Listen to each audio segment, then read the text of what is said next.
देखो, पाइथागोरस ना एक मैथमेटिशियन था, ठीक है। एक टाइम पे वो एक बहुत यूनिक चीज डिस्कवर किया। सपोज करो कि एक राइट एंगल ट्राइंगल है ए बी सी, जहां पे एंगल बी जो है वो 90 डिग्री है, ठीक है। तो उसने ये चीज देखा कि राइट एंगल ट्राइंगल के साइड्स के बीच में एक बड़ा यूनिक रिलेशन है। कैसा रिलेशन है? उसने देखा कि अगर हाइपोटेन्यूस की लेंथ को हम स्क्वायर कर दें, अगर हाइपोटेन्यूस की लेंथ को स्क्वायर कर दें, तो ये हमेशा किसके बराबर होगा? Perpendicular square plus base square के बराबर होगा। यह चीज उसने ऑब्जर्व किया। अब ये कैसा भी राइट एंगल ट्राइंगल हो, कैसा भी इन द सेंस, देखो ये एक राइट एंगल ट्राइंगल है, ये एक राइट एंगल ट्राइंगल है। हम इसको बहुत ऐसे करके बहुत छोटा भी कर सकते हैं। ये भी एक राइट एंगल ट्राइंगल है। इस पे भी ये प्रॉपर्टी एप्लीकेबल होगा कि जो हाइपोटेन्यूस का स्क्वायर होगा वो perpendicular square plus base square होगा। अब इसमें यह पहचानना है कि हम हाइपोटेन्यूस किसको बोलेंगे। तो कोई भी राइट एंगल ट्राइंगल होगा, उसमें 90 डिग्री के ऑपोजिट जो साइड होगा उसको हम हाइपोटेन्यूस बोलेंगे। 90 डिग्री के ऑपोजिट जो साइड होगा उसको हमेशा हम हाइपोटेन्यूस बोलेंगे, ठीक है। अब अगर हम इस हिसाब से देख रहे हैं सी की तरफ से, तो ए बी क्या है? परपेंडिकुलर है और बी सी बेस है ना। लेकिन अगर इस ट्राइंगल को थोड़ा सा हम ऐसे रोटेट कर दें, तो फिर अब क्या कह सकते हैं कि ए बी बेस बन गया और बी सी जो है वो परपेंडिकुलर हो गया, है ना। बट हाइपोटेन्यूस क्या रहेगा? 90 के सामने जो साइड है ना वो हाइपोटेन्यूस रहेगा। हम परपेंडिकुलर और बेस को अदल बदल कर सकते हैं, लेकिन हाइपोटेन्यूस कभी चेंज नहीं होता राइट एंगल ट्राइंगल, ठीक है। और एक इंटरेस्टिंग फैक्ट ये है कि कोई भी राइट एंगल ट्राइंगल हो, जो हाइपोटेन्यूस है वो सबसे लॉन्गेस्ट साइड होता है। ये ट्राइंगल की इनइक्वालिटीज में से हमें पता चलता है कि in any triangle greater angle has longer side opposite to it. अब 90 डिग्री का जो ट्राइंगल है उसमें 90 डिग्री से बड़ा कोई एंगल तो हो नहीं सकता, उसमें तो 90 डिग्री ही सबसे बड़ा एंगल होता है, तो उसके सामने वाला जो साइड है वो सबसे बड़ा होता है, ठीक है।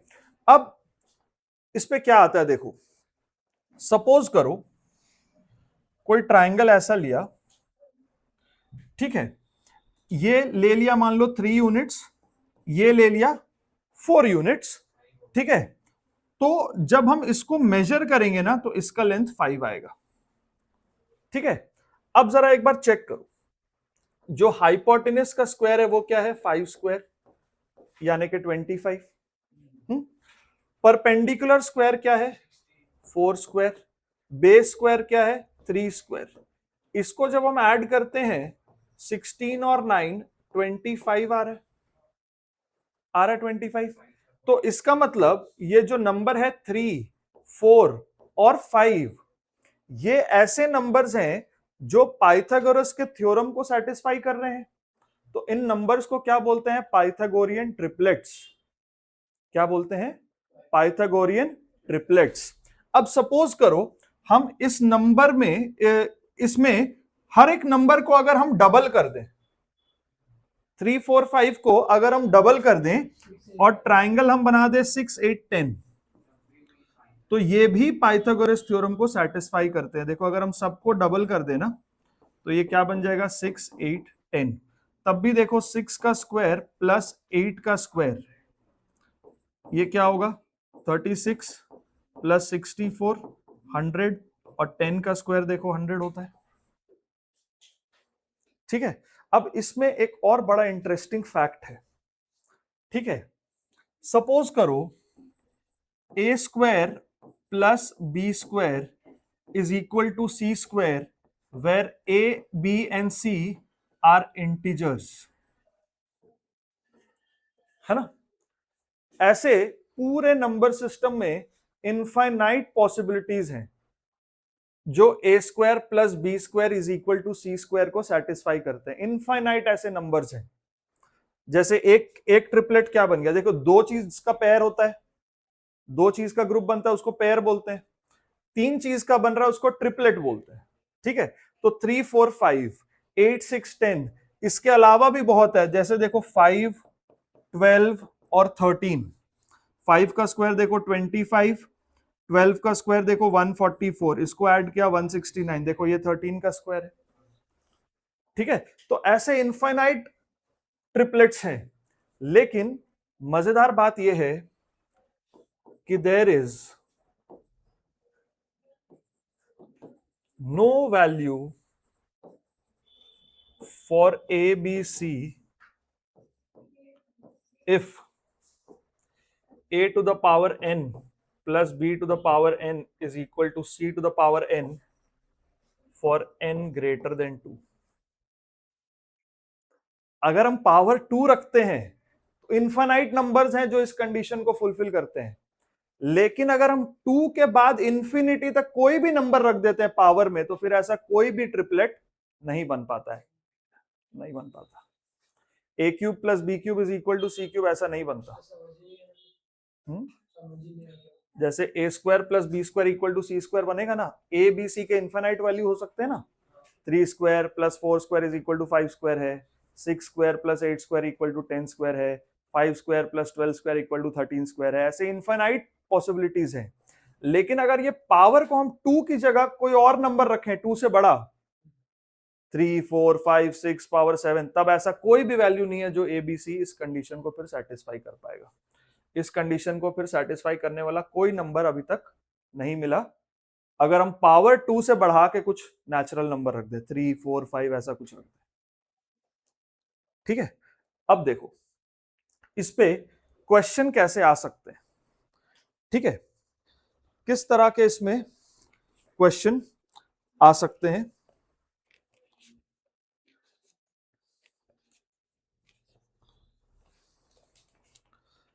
सबसे पहले पूछा जाएगा क्या 3 8 और 6 ये साइड लेंथ से एक राइट एंगल ट्राइंगल बनेगा, है ना।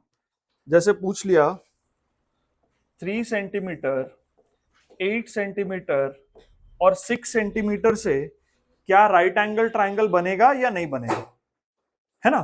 तो हम कैसे चेक करेंगे, जो सबसे बड़ा साइड है वही हाइपोटेनस हो सकता है अगर राइट एंगल ट्राइंगल बना तो हम क्या करेंगे, जो सबसे बड़ा साइड है उसका स्क्वायर निकालेंगे, देखेंगे 64 आया।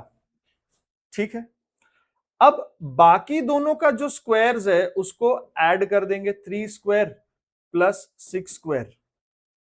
3 स्क्वायर क्या है 9, 6 स्क्वायर क्या है 36, ये क्या हो गया 45। ठीक है, तो हम लिखेंगे since 8 square is not equal to 3 square plus 6 square, 8 centimeter, 3 centimeter and 6 centimeter will not form a right angle triangle।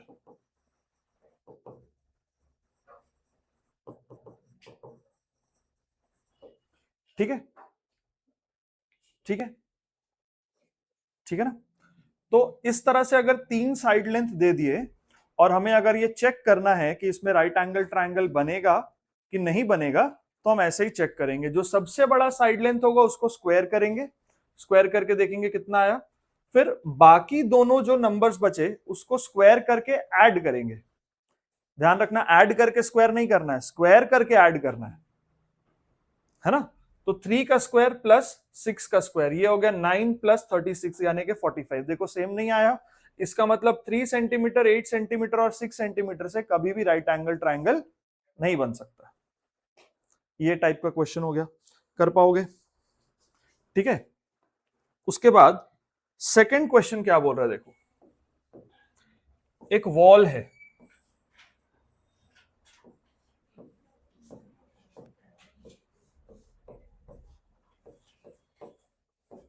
कोई दीवार है, ठीक है, उस पे एक लैडर है, लकड़ी का सीढ़ी होता है ना, लैडर है।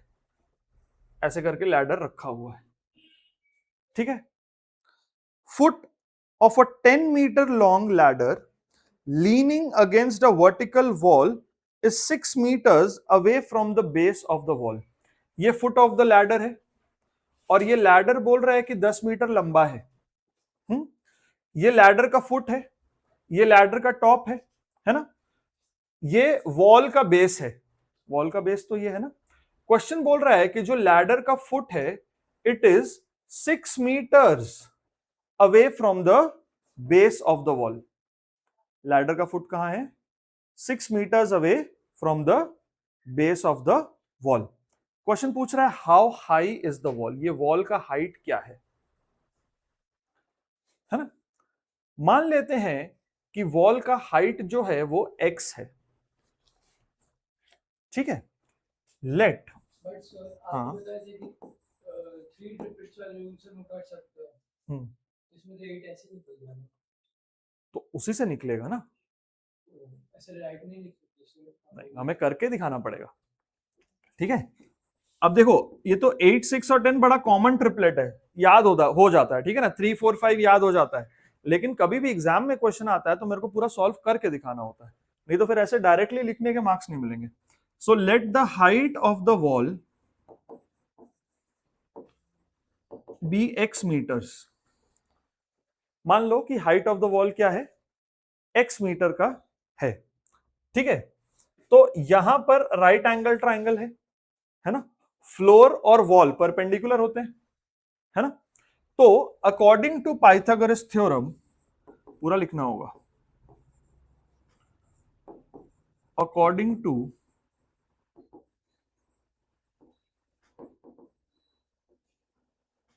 पाइथागोरस थ्योरम, इस ट्राइंगल में परपेंडिकुलर कौन सा है? जो लैडर का लेंथ है यानी कि जो 10 है वो परपेंडिकुलर है, तो परपेंडिकुलर का square should be equal to perpendicular, hypotenuse का square should be equal to perpendicular square plus base square. यहां पे जो हाइपोटेनस है वो 10 मीटर्स है, लैडर का जो लेंथ है वो हाइपोटेनस है, वॉल का जो हाइट है वो परपेंडिकुलर है, और ये जो 6 मीटर है वो बेस है। तो hypotenuse square is perpendicular square plus base square. तो यहां से क्या हो जाएगा, 100 is equal to x square plus 36, 100 minus 36 is equal to x square, 64 is x square, that means x is equal to 8, ठीक है। अब x क्या था, हाइट ऑफ द वॉल,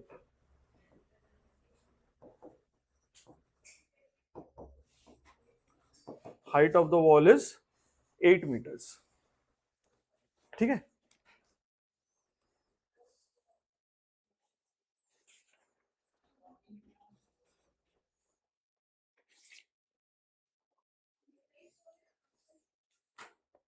ठीक है,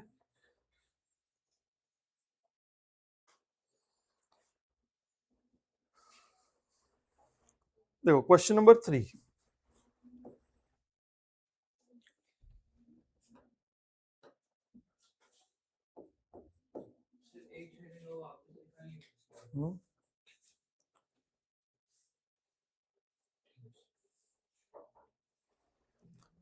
ठीक है।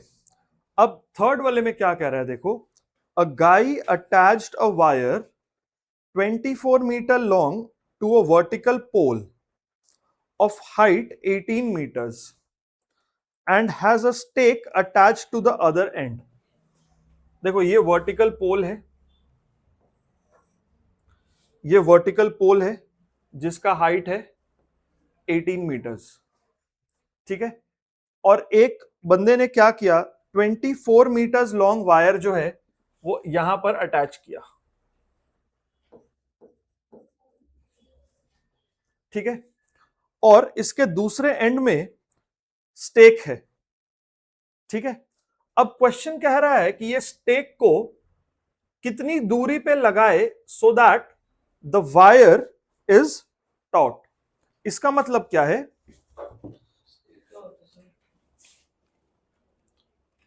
टेंट में देखे वो लोग जब पंडाल लगाते हैं तो एक बड़ा सा कील ऐसे जमीन में लगा देते हैं, वही है। ठीक है।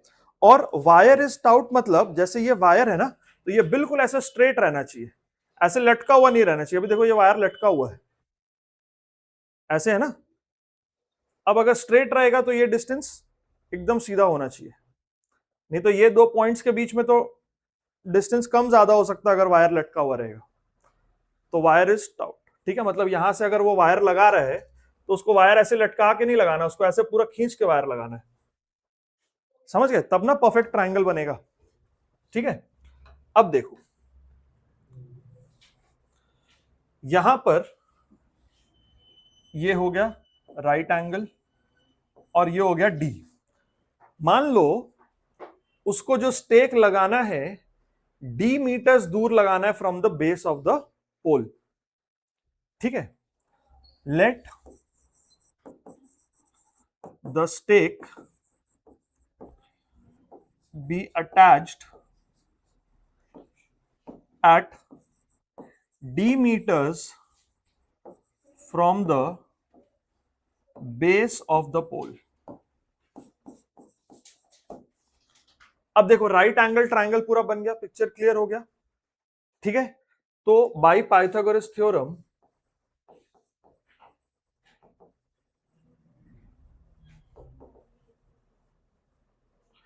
ठीक है, by Pythagoras theorem 24 square is equal to 18 square plus D square, है ना।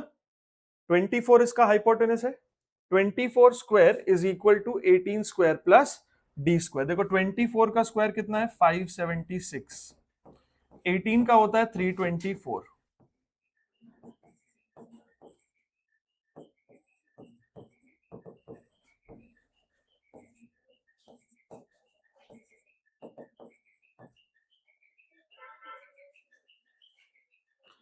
ठीक है, ठीक है। डी स्क्वायर आ गया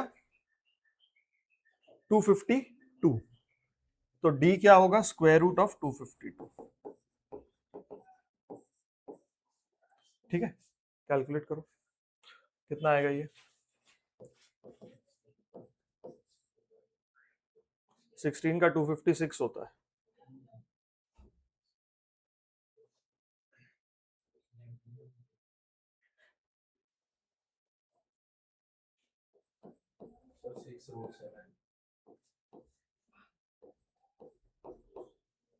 सिक्स रूट सेवन आएगा ये, हाँ ठीक है। जो डिस्टेंस आएगा वो 6√7 मीटर्स आएगा, ठीक है। ये 2 2 के बदले 1 2 आया, 9 के बदले 3 आया, 2 3 जार 6 और ये 7 अकेला है तो रूट के अंदर ही रहेगा, ठीक है ना। चलो नोट करो।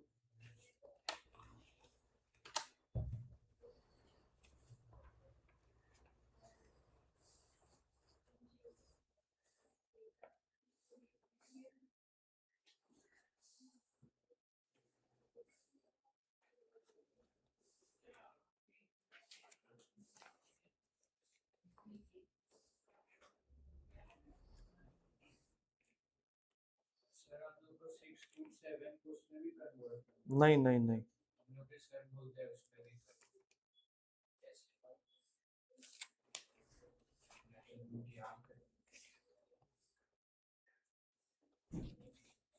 6√7 ऐसे ही छोड़ दो उसको, ठीक है। बुक में भी वैसे ही है,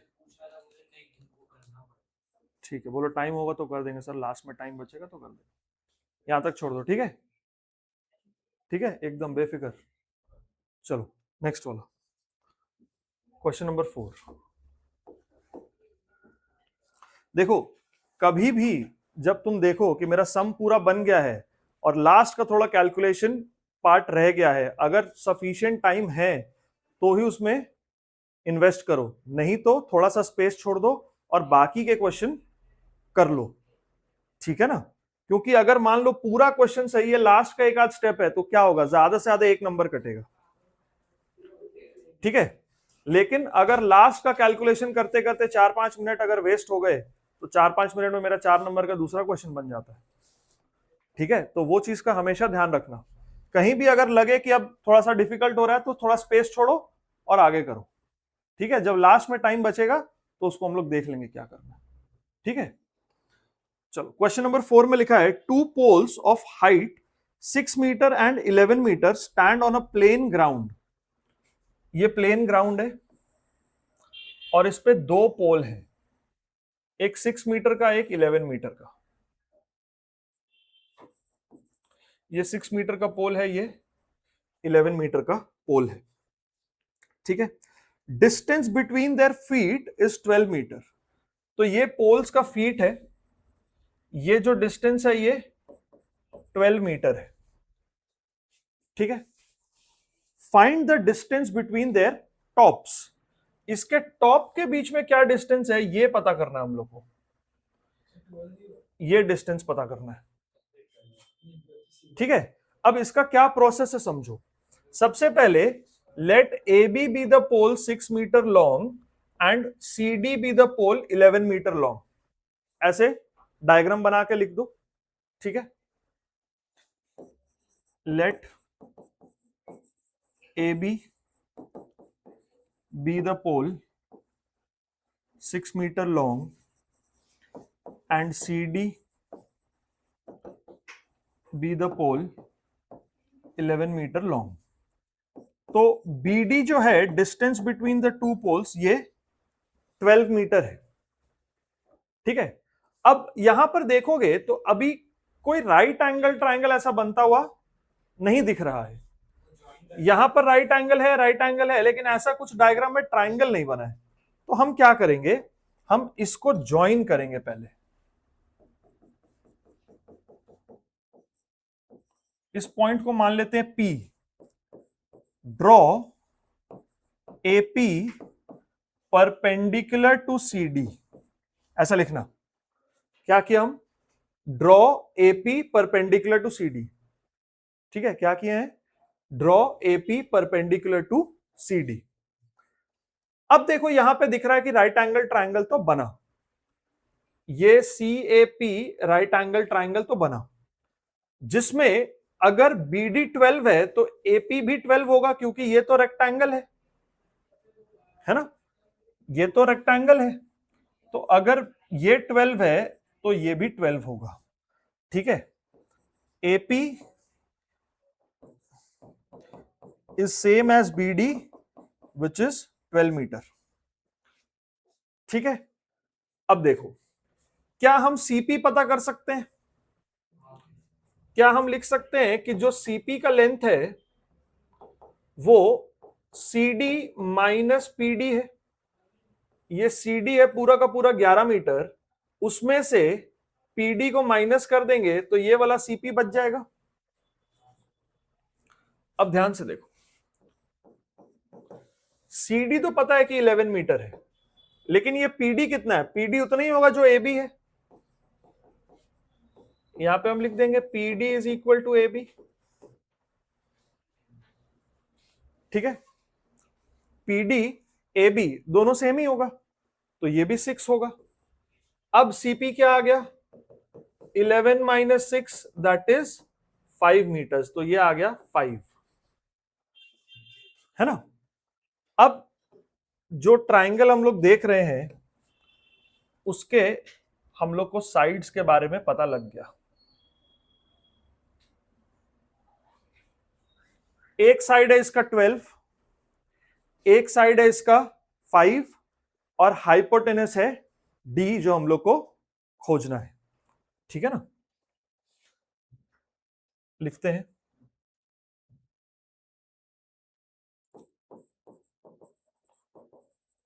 distance between the tops is equal to D metre. तो बाई पाइथागोरस थ्योरम। अच्छा, अब हम ट्रायंगल का नाम भी मेंशन करेंगे, कौन से ट्रायंगल पे हम लगा रहे हैं। ठीक है, by Pythagoras theorem in triangle ACP, in triangle ACP। ठीक है, इस वाले ट्रायंगल में पाइथागोरस थ्योरम यूज कर रहे हैं, तो hypotenuse square is equal to perpendicular square plus base square.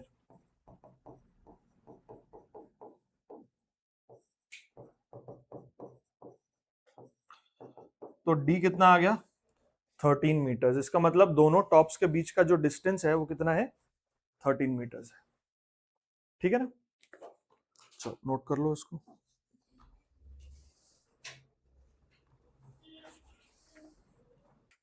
ठीक है ना, चलो अगला क्वेश्चन कह रहा है कि एक राइट एंगल ट्राइंगल है जिसमें जो हाइपोटेन्यूज है वो है 20 सेंटीमीटर का। मान लो एबीसी राइट एंगल ट्राइंगल है जिसमें हाइपोटेन्यूज है 20 सेंटीमीटर का। ठीक है, और इसमें बोल रहा है कि जो बाकी दोनों साइड्स है वो रेशियो किस में है 4:3 में। ठीक है, let the other two sides be AB equal to 4x and BC equal to 3x। तो 4:3 का रेशियो है तो हम किसी को भी 4x और 3x ले सकते हैं। मान लो AB 4x है और BC जो है वो 3x है। नहीं, ठीक है, अगर हम बिना कुछ डायग्राम के इसके बिना करेंगे तो चांसेस है कि मार्क्स कटेगा उसमें। एमसीक्यू वगैरह हो तो अलग बात है ना। अगर मान लो ये 3 मार्क्स का क्वेश्चन है तो फिर तो पूरा करना पड़ेगा। ठीक है, डायग्राम पेंसिल से या पेन से भी बना लो तो चलेगा। अगर लगता है कि स्ट्रेट लाइंस ठीक से नहीं ड्रॉप होता तो पेंसिल का यूज करो। ठीक है, सो अदर टू साइड्स मान लेते हैं ए बी जो है 4x है और बी सी 3x है। तो बाई पाइथागोरस थ्योरम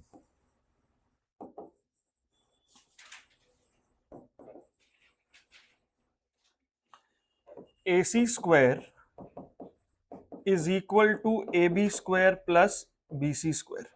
अब यहां पर एक चीज का बहुत ध्यान रखेंगे, जब हम ए बी स्क्वायर कर रहे हैं ना तो ए बी स्क्वायर जो होगा वो 4x का होल स्क्वायर होगा। उसको हम 4x स्क्वायर नहीं लिखेंगे, ये 16x स्क्वायर होगा।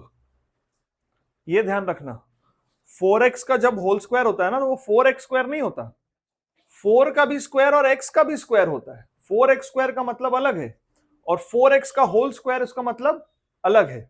4x स्क्वायर मतलब 4 इंटू एक्स स्क्वायर, ये 4x का होल स्क्वायर है मतलब 4 स्क्वायर इंटू एक्स स्क्वायर, तो ये 16x स्क्वायर होता है। ठीक है, ये मिस्टेक नहीं करना। तो यहां पर आ गया 20 का square is equal to 4x का स्क्वायर प्लस 3x का स्क्वायर। ये हो गया 400 is equal to 16x square plus 9x square. ठीक है, 3x का होल स्क्वायर है, ये 9x स्क्वायर होगा। ठीक है, अब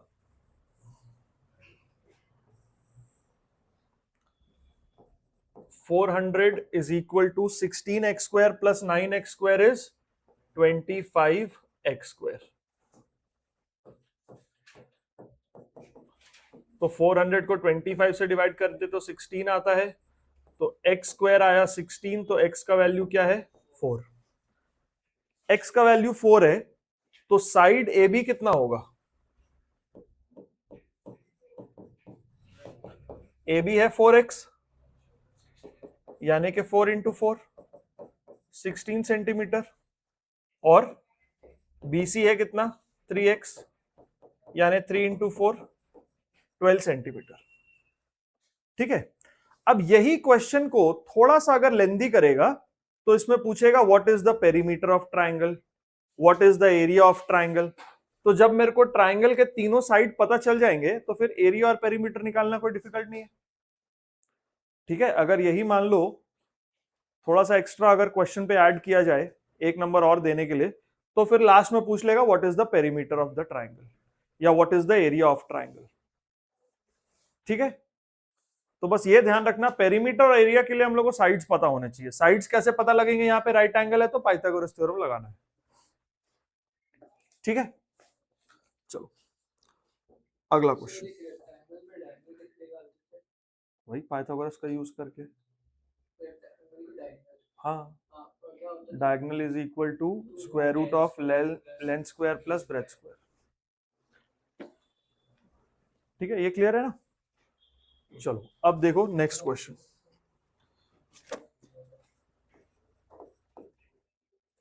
Sides of a triangle are in the ratio 3, 4, 5. Show that it is a right angle triangle. ठीक है, तो हम मानते हैं कि साइड जो है वो 3x, 4x और 5x है। Let the sides of the triangle be 3x centimeter, 4x centimeter and 5x centimeter respectively. ठीक है,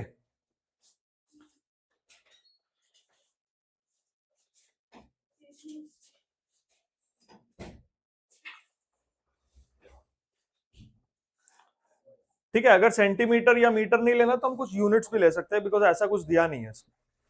ठीक है, तो let the sides of the triangle be 3x centimetre, 4x centimetre, 5x centimetre respectively, या 3x units, 4x units, 5x units respectively. अब चलेगा, ठीक है। अब अगर मेरे को प्रूव करना है कि राइट एंगल ट्राइंगल है, तो क्या करते हैं, सबसे बड़ा जो साइड है उसका स्क्वायर निकालते हैं और बाकी दो छोटे साइड्स है उसका स्क्वायर करके ऐड करते हैं और देखते हैं कि मैच हो रहा है कि नहीं। तो 5x का होल स्क्वायर कितना है, 25x स्क्वायर, और 3x का होल स्क्वायर प्लस 4x का होल स्क्वायर, ये कितना आ रहा है, 9x square plus 16x square, ये भी आ गया 25x स्क्वायर। तो यहां पर हम लिखेंगे since 3x whole square plus 4x whole square is equal to 5x whole square, therefore 3x, 4x, 5x are the sides of a right angle triangle.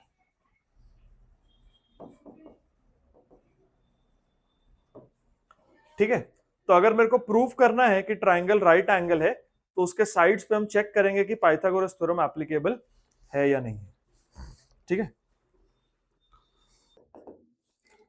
क्या कह रहे हैं इसमें देखो, for going to a city B from city A there is a route via city सी।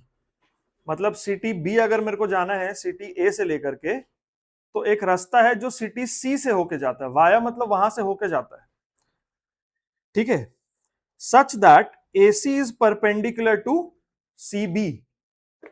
देखो मतलब right angle triangle है। अब इसमें कहां ए होगा, कहां बी होगा, कहां सी होगा, ये बहुत ध्यान से। गिवन क्या है कि A C is perpendicular to C B, है ना। अब परपेंडिकुलर कहां है, यहां पर, और दोनों में कॉमन क्या है, सी, तो सी यहां होगा। परपेंडिकुलर कहां बन रहा है, यहां पर, और दोनों में कॉमन क्या है, सी, तो यहां पर सी होगा। ठीक है, अब हम ए यहां पर लिख सकते हैं, बी यहां पर लिख सकते हैं, या फिर यहां पर ए लिख लो, यहां पर बी लिख लो, उससे कोई दिक्कत नहीं है। कंडीशन मैच होना चाहिए। देखो ए सी और सी बी आपस में परपेंडिकुलर है, यस। ठीक है, अब क्या लिखा है देखो,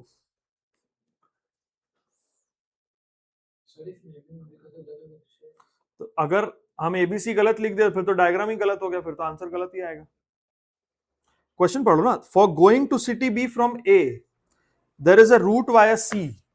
अगर मेरे को ए से बी जाना है तो रास्ता कहां से जा रहा है, सी से होकर रास्ता जा रहा है। अभी फिलहाल जो रास्ता जा रहा है वो कहां से होकर जा रहा है, सी से होकर जा रहा है। अब ये डायरेक्ट रास्ता बना नहीं है, बनाना है। अभी रास्ता कैसे जा रहा है, ऐसे जा रहा है। और क्वेश्चन बोल रहा है कि ऐसा प्रपोजल है कि डायरेक्ट एक हाईवे बना देते हैं ए टू बी।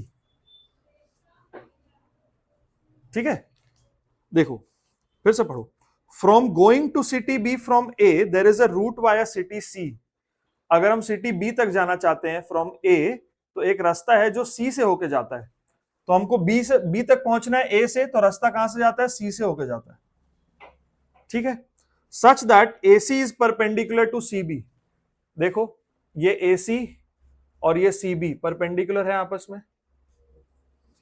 अब AC का लेंथ दिया है 2x किलोमीटर और CB का लेंथ दिया है 2 इंटू एक्स प्लस 7। इसका लेंथ क्या दिया है? 2 इंटू एक्स प्लस 7 और इसका लेंथ दिया है 2x किलोमीटर्स, ठीक है। It is proposed to construct a 26 kilometre highway which directly connects the two cities A and B. तो ऐसा बोला है कि अगर एक 26 किलोमीटर का डायरेक्ट कनेक्शन वाला हाईवे बना देते हैं, तो इसका मतलब ए टू बी जो हाइपोटेनस का लेंथ है वो 26 किलोमीटर है।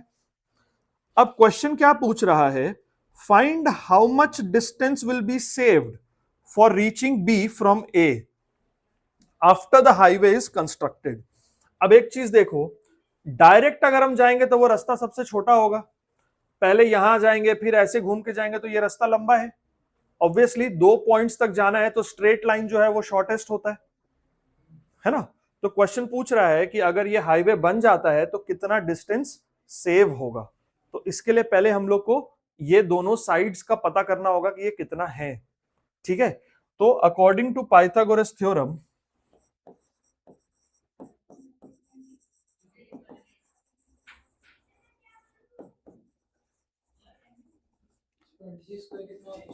ए B square is equal to A C square plus B C square. A B क्या है? 26 का स्क्वायर, यानी ए बी 26 इसका होता है 676, ठीक है। ए सी कितना है? 2x का होल स्क्वायर। अच्छा बी सी क्या है? 2 इंटू एक्स प्लस 7 यानी 2x प्लस 14, है ना। तो इसको हम लिखेंगे 2x प्लस 14 का स्क्वायर, ठीक है। ये वाला चीज 2 इंटू एक्स प्लस 7 का मतलब क्या है? 2x प्लस 14, तो 2x प्लस 14 का स्क्वायर आएगा यहाँ पे BC स्क्वायर की जगह, ठीक है। तो अब ये देखो 26 का square is 676,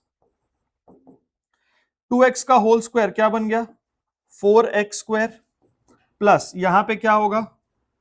a plus B whole square की तरह एक्सपेंशन होगा, तो 4x square plus 56x plus 196, ठीक है।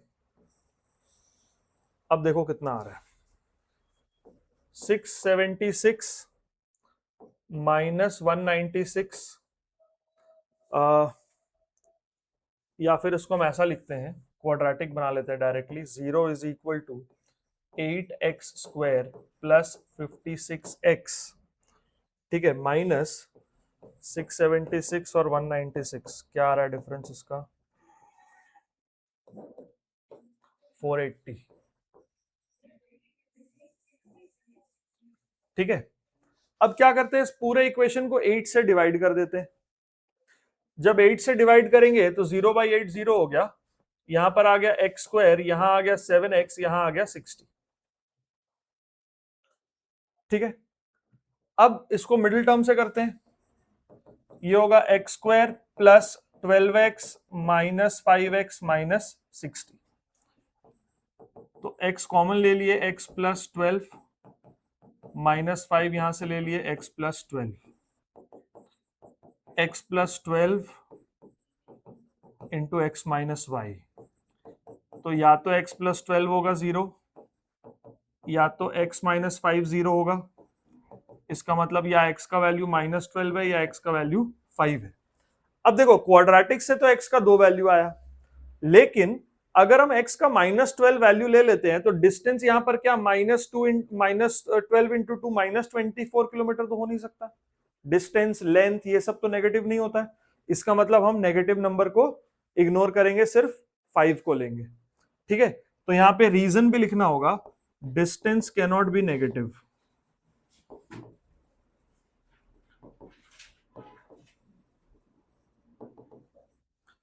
Therefore x is equal to 5, minus 12 नहीं होगा, x का वैल्यू क्या होगा? 5। अगर x का वैल्यू 5 है तो BC कितना आ रहा है? 2x प्लस 14 यानी कि 24 किलोमीटर। देखो x का वैल्यू 5 होगा तो 2x प्लस 14 कितना होगा? 10 प्लस 14 24 किलोमीटर, है ना। और AC कितना होगा? 2x यानी कि 10 किलोमीटर। ठीक है, अब साइड लेंथ पता चल गया। अब क्वेश्चन पूछा है एक्चुअली डिस्टेंस सेव कितना होगा। हाँ देखो, distance before highway construction,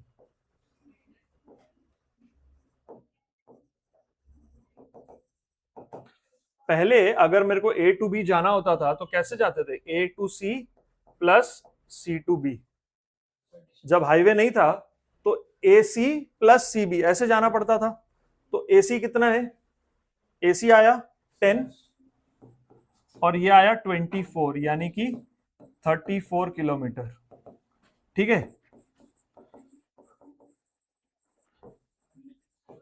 distance after highway construction